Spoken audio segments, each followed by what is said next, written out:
A very good afternoon to all of my viewers who are watching Getty Talks. My name is Shilpi, and I'm the Relationship Manager with the Global Education and Training Institute.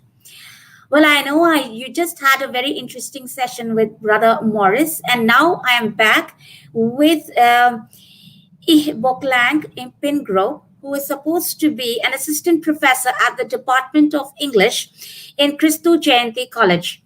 And he is a budding poet because he's just got his book published, a book of poems, which is Asylum, Innervation of the Soul. So obviously, a poet is in sync with the emotions and, is very good at understanding the emotions of other people. So, what else is he talk about? Of course, he's going to talk about emotional intelligence and modern education. So, sir, it's over to you, and thank you for joining in the disruptive education movement started by Dr. Sunita Gandhi. Thank you so much. Thank you very, very much for the generous introduction. Uh, I am Ehboklang Pyngrope, and yes, I am assistant professor in the Department of English, Christu Jayanti College. Um, Thank you so much for having me here to talk about emotional intelligence and modern education. I feel emotional intelligence is very important to manage, to understand, to acknowledge your emotions, especially when it comes to modern education. Because what I've observed in the past few years is that, especially in the past year, because of the pandemic, people are going through so much of stress, so much of anger and loneliness and sadness because of um, the social distancing, or you being, in the four walls of your own home, studying and reading and learning about yourself and other people. So it's very important for someone, in fact, for everyone, to acknowledge your own emotions, your own feelings, to understand where these feelings are coming from. And like I've mentioned, modern education is getting stressful day by day, especially with um, the online classes. What I've observed is that many children are getting so much of homeworks, so much of uh, reading, so much of things to do, and without proper guidance, and this is stressing them out. And I believe this is not just from the students' perspective, but even teachers as well. They're very stressed in forming a kind of a syllabus which adheres to online classes.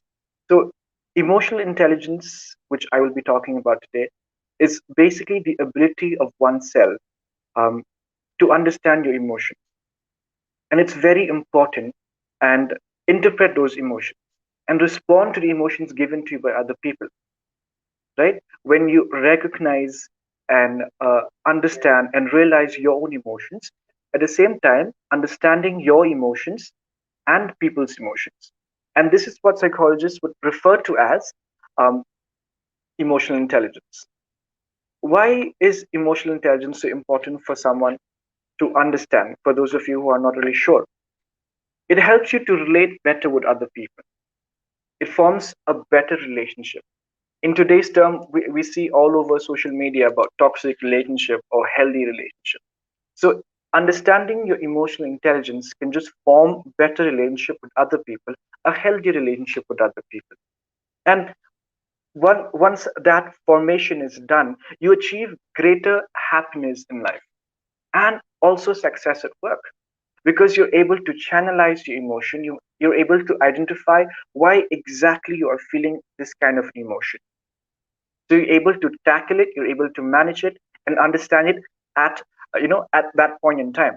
And once you understand how to express your emotion, to feel, basically, right, to feel your emotion, you lead a more fulfilling life. Not a what if or why am I feeling like this. Okay, so like I've said, emotional intelligence is the ability to identify, access, and manage your emotions of oneself, that is me, and of other people around you. Okay, and why is it important to understand emotional intelligence? Because it helps you to communicate effectively, right? What I've noticed is some people, when they're angry, they just do not know how to communicate to other people, and they come off as very rude or someone who are not approachable. And some people who are extremely sad, they have this mask of happiness in front of them because they don't know how to communicate that sadness to other people. So emotional intelligence is important to help us communicate effectively. And the second one is to empathize with other people, right? It's very important to understand the difference between empathy and sympathy. Sympathy is when you're feeling pity on someone, people, you're feeling sorry for them. But empathize is when you've put yourself in the shoes of these people and you understand what they're going through. Unfortunately, these two terms are used interchangeably, but it's not true. Okay, you cannot sympathize someone and say you empathize them. You cannot feel sorry for someone and say that you empathize with these people. And then when you understand your emotional intelligence, when you're able to channelize your emotions, you overcome challenges. When you know what's causing you stress, you do things that would help you to de-stress yourself. Like, for example, for me, when it comes to de-stressing myself, I would either write, because I like writing, I like write poems. They might be crass, they might be very, not very poetic in nature, not someone that Shakespeare or Wordsworth would like to read. In fact, they would be rolling on their graves if they're reading my kind of poetry. But it's something that I have learned to let out. And the other thing that I've learned to de-stress myself is, uh, I don't know if people will agree with me on this, but doing the dishes. I love doing the dishes, and that's like my de-stressing moment of every day of my life. I would come back home and I would, once I've changed, I've freshened up, I would do the dishes because that's what is de-stressing me. Okay, so first one is communicating effectively, empathizing with others, overcoming challenges. And the last one is you avoid conflicts because you're able to understand what you're feeling. You're able to manage what you're feeling. There's less conflict with other people. Okay, then some people suggest that how do we get this kind of emotional intelligence? How do we develop emotional intelligence? According to some researchers, some psychologists, they've said that it's an uh, innate behavior or characteristics that you are born with. But so for some people, they have to learn through the process of life. Unlike IQ, you can strengthen and understand and learn emotional intelligence better. Now, there are four components to emotional intelligence. The first one is self awareness. The second one would be self management, then social awareness, and relationship management. Now, the first one, self awareness, is very important. It's the crux of emotional intelligence. Because if you do not understand yourself, you do not understand anyone else. You cannot understand anyone else, right? So, self awareness is understanding your strength, your weakness, what causes you happiness, what causes you stress, what causes you sadness. Your ability to recognize these feelings, that I am feeling sad, that I am angry, that I am stressed, and these are my strengths, these are my weakness. You are aware of yourself and your surroundings and your feelings, right? And once you're aware of your feelings, of your emotions, your mood swings, and your stress, we'll come to the second point, that is self management, right? You're able to manage the emotions that you feel. You're able to understand, okay, fine, this is what I'm feeling right now. How do I de stress myself? Or when you're feeling sad, how do I make myself be happy? When you're feeling angry, how do I boil down that anger to maybe a minimal, right? So once you're aware of your feelings, you come to self manage your own self, understand where you're coming from. Okay, and then you come to the third term, that is social awareness, understanding society, understanding what another person who's right next to you, their feelings, their emotions. And this is something that we as human beings, we take it for granted, right? We do not, our best friends might be going through the worst phase of their life, but sometimes we don't see it, we kind of oversee it and we overlook. So it's very important for us to understand not just ourselves, first ourselves, yes, because if you do not understand yourself, there's no way you can understand someone, right? So you understand yourself first, you're able to manage your stress, manage your mood swings, manage your emotions, Then you're able to help other people. Then you're able to understand what other people are feeling, other people's are feeling. Okay. Another thing that I wanted to mention about why it's so important to manage yourself, to identify your emotions, to learn how to channelize your emotions, because I come from a line of work where I'm teaching students every day, right? If I do not know how to maintain or to manage my stress, my anger, my sadness, I will be protruding that to my students, right? For something that maybe they didn't do. If I don't learn to control my anger, I will lash out on my students for something they wouldn't do. And in turn, they would just be quite mood off or angry at something that they are in no control of as well, right? So for us as teachers, it's very important to learn our emotions, to manage our emotions, not just in a teaching environment, it's everywhere, right? Even when you're working in a corporate world or if you're at home, when you're aware of your emotions and you're able to manage it, like I said, you have a better or a healthier relationship. Okay. And then the third one is social awareness. Like I've mentioned, it talks about you being aware of people's emotions. Your best friend might be feeling sad, and you can immediately identify and recognize that your best friend is feeling sad. Then you have the last one, that is relationship management. How do you manage your relationship with other people? Just give me a second. Okay. So relationship management is our ability to apply emotional understanding of ourselves in dealing with other people, right? We've already, in the first one is self awareness, we've already dealt with ourselves. We've already identified our emotions. We've already recognized what we're feeling, and we're channelizing those feelings and emotions elsewhere or through different forums or through different standards. Okay. So these are the four main core components of emotional intelligence: um, self awareness, self management, social awareness, and relationship management. Now, why is emotional intelligence so important?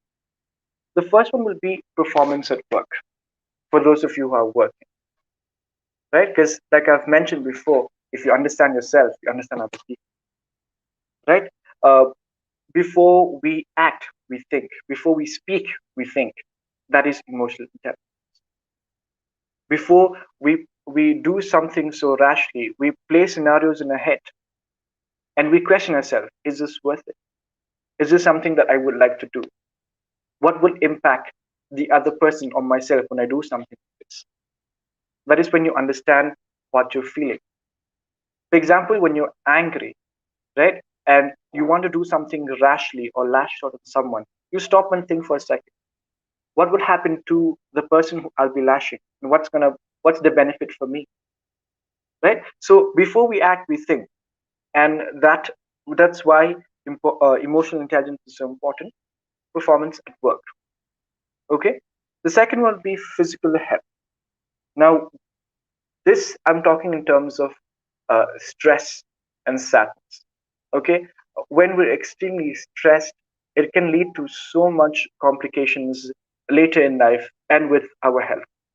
So our physical health will be maintained proper, will be better if our emotional intelligence is taken care, if our emotions are taken care, right?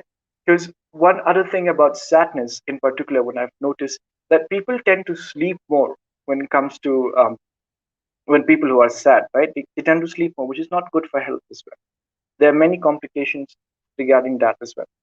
So the first one is performance at work. The second is physical health.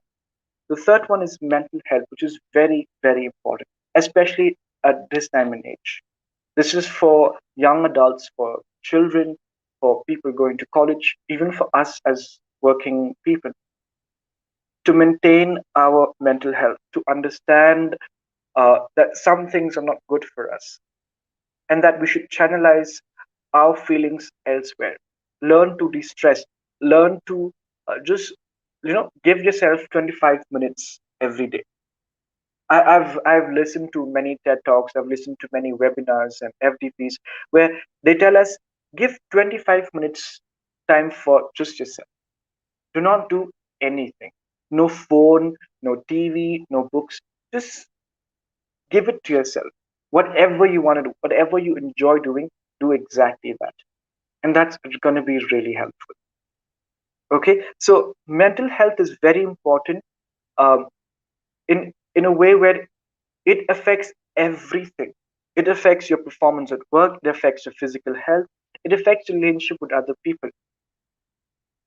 So once you're able to identify your emotions, to recognize your emotions, and have a sense of a good emotional quotient, that is the measure of emotional intelligence.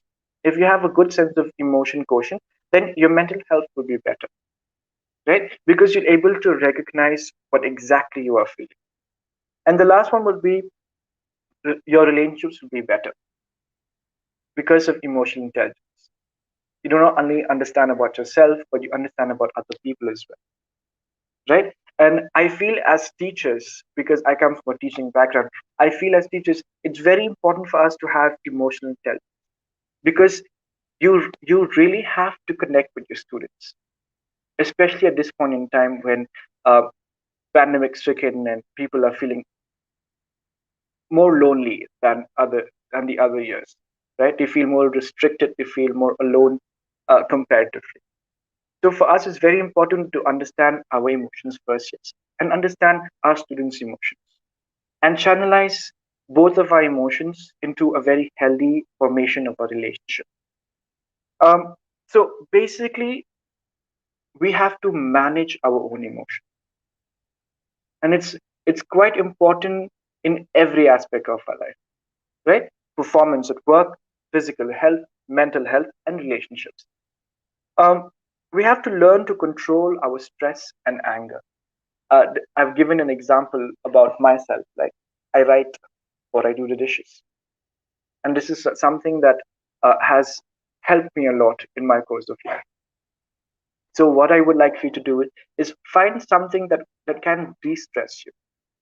Some people, music can de-stress them. So that 25 minutes that you want, you can just play really good music and just relax. For some people, reading a good book can de-stress them, right? So use a good book, read it, enjoy it. And the other one is you have to control your anger. How do you control your anger? By understanding what is the root of that anger, right? But before you lash out, before you act on your anger, think, what is the benefit of acting on it? I know it's easier said than done, because when we're angry, we suddenly lash out without thinking for a second. The problem is after we've lashed out or after we've yelled at someone, um, we come to terms with our emotions and then we feel guilty. More often than not, as a teacher, sometimes when you're teaching and a student is doing something in class and you kind of lash out at them, and then immediately after you've yelled at them, you realize, what am I doing? Right? You come to terms with your emotion and then you calm down. And then if you apologize, well and good. If not, you can explain to the student why not to trigger your anger. And then learn for coping mechanism. This is something that you can do by yourself or find ways to learn, right? To to not distress, but to cope up with the stress. Because we all know that stress is not something that either lives on with us forever or just comes and goes. It's always there, but at the same time, you can learn how to make sure it's not there as well, right? Then becoming emotionally aware. This is something that I feel the millennials or Gen Z, if I'm not mistaken, they lack. Becoming emotionally aware, understanding people's emotion, understanding your own feelings. Because I think for some people, they've learned this idea of being cool, of not feeling anything, of having no emotions, right? Some boys would be so proud of saying that I haven't cried in 4 years. And some girls is going to be so proud of saying that I don't care about these feelings or these emotions, or I don't have feelings, which is very unfortunate because you need to understand, why are you not crying? What is it that you're bottling up, that you're not crying? What is it that you're bottling up, you're not feeling? So you have to be emotionally aware for you to understand society better, to understand yourself better. Okay, so especially now with modern education, I'm only coming forward as a teacher. We have to understand ourselves, uh, learn to cope up with our stress, learn to cope up with our anger, uh, to build maybe a better relationship with not just our students but everyone else around us, right? Because let's say, for example, something goes bad early in the morning, right? It triggers your anger. Then you go to work, it triggers your anger to, you lash out to someone else, and then it's like a full cycle of you know, of bad moods and badly reacted emotions. So my last understanding, or my last um, line that I would like to give you is: manage your own emotions and become emotionally aware. Think before you act. That's all I would like to say. Thank you very much for listening.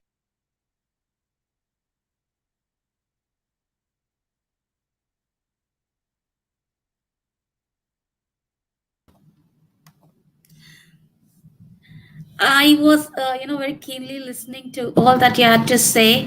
And yes, when you said that girls say, I don't care about it, there's not, when you say this word, I don't care about it, it's actually the connotation or the interpretation is, I do care about it. And Exactly. this is what I am thinking. And actually, I'm not just thinking, I'm overthinking over it. Yeah, I'm actually obsessed with it. This is what it means. So I think sometimes, this is where I believe emotional intelligence comes into action, where you have to actually read between the lines of what the person is saying. When a person says, it doesn't affect me, that is the thing that has most affected the person. And I don't need anyone, it means the person needs someone. Correct. So coming to that, in education, um, yesterday only we were attending a seminar which was like listening from the heart. So in education, where do you think emotional intelligence can be applied for, our children to become good in studies, I mean subject knowledge, as well as making them, a strong person? Um, I think the first one will be um, relearning our understanding of emotions. Because I feel like when children are growing up, we try to bottle their feelings by, like, when someone's saying that I'm sad, you try to shake them off and say, no, don't be sad, just be happy, which is very unfortunate. Like, for example, if a boy is crying, the first thing you'd say is, boys don't cry, only girls cry. And they tend to bottle up that emotion. Okay, I shouldn't cry because only girls cry, right? And for girls, that's a sign of weakness, right? So I think in terms of education, we should start to unlearn the things that we've learned by looking up to maybe movies or books or even our old personalities that we've noticed or learned about and observed. Like like we have to relearn our understanding of our emotions, of allowing people to know or allowing people to let go of that emotion. Like, for example, if a boy wants to cry, let him cry. Let him let out the emotion. Let's not restrict the emotions. Just basically make sure that they know that they're hurt and listen, and that someone is there to acknowledge their feelings and emotions.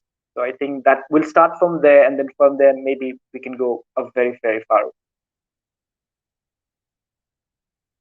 I mean, elucidating that, it can be like, we teachers are so much into, completing our syllabus, Correct. this has to be, that has to be done, that we actually forget that there are children who are also human beings. There must be something going on in their heart. I mean, we feel we are adults, we have a lot of complications here and there in life. Children also have at their own level a lot of things going on. So yes, a teacher's role is like more than today. Even, when we would say teachers are no longer teachers, there's a Exactly. term facilitator now. You're actually facilitating learning. You are not teaching them anymore. So coming to this emotional intelligence only, um, like you talked about washing dishes, I think for me, it's not a de-stressing thing; it's a stressful thing. But then, so you know, teachers in schools, are there any way that they can also de-stress? Because there's so many things that we are facing, not just in the class with the student, but there are colleagues with us, and we have our own situations in school or in colleges. So we leaving is not an option all the time. That I'm not feeling good here, I can go somewhere else. But then it's not that all the people you find all the time will be somebody like minded. So de-stressing in that very environment where you are, and not, if you don't have an option to move out, when people say, oh, leave that situation, de-stress yourself, stop thinking. But there are some situations, some places that cannot be avoided. So how do you suggest to de-stress ourselves there? Uh, that's a very subjective. I cannot give an answer there because it's very subjective. Yes, but speaking from my own personal experience, my own personal understanding, um, I think taking a walk. I mean, if we're able to go and take a walk at that particular point in time, it's amazing. I think just maybe a two to 5 minutes of a walk is more than enough to re-stress yourself. But if you are talking about physically being confined, then I do not really know of a way where other people can use, because there are things you have to, you know, you have to cope up with your own mechanism. That I cannot give you one. There's something that works for me but may not work for you. Something that, like for example, dishes, like I've mentioned, it gives just you stress but not me, right? So I think it's very subjective. Uh, it's where you have to yourself learn to manage your own stress, learn to cope up with it, and find a kind of a way out of that. And there are many trials and error methods in the beginning, of course, but once you find it, I think it's going to work very well for you. I'm sorry, I do not really have a proper answer for it and a line that this is what you do and you get better, but you know it's very um, subjective. Questions cannot have an objective answer like yes or no. They Yes, are correct. open all the time, so it's not a problem, it's not at all. But yes, we just wanted to listen from a poet's point of view. How do you see situations? Not everybody can write. I know writing I poetry is one way of it's you know I used to actually write in a tissue paper. Like I remember this one time I was at a school canteen, and I just wanted to write so badly, and I wrote in a tissue paper. And my friends still have that tissue paper. She's like, "See, this is how you de-stress," and I'm just like, "Wow, okay." So yeah, it worked for me. So yeah, Thank you so much, Mr. Pyngrope. You have been such a simple and nice person. That, thank I you mean, that so is much. the vibrations we get. And Thank so you. nicely, in a very subtle way, you have been able to explain, without any hysterics about how emotional intelligence and modern education. So it's really a pleasure to host you today. And we look forward in future to have you again and talk about actually poetry. We have a Thank poetry you. World Day coming up, so would love to have you again that day and speak Thank something you. about poetry. Thank you. Can I just take a second to say thank you so much, Ms. Shilpi. Thank you so much, Global Education Training Institute.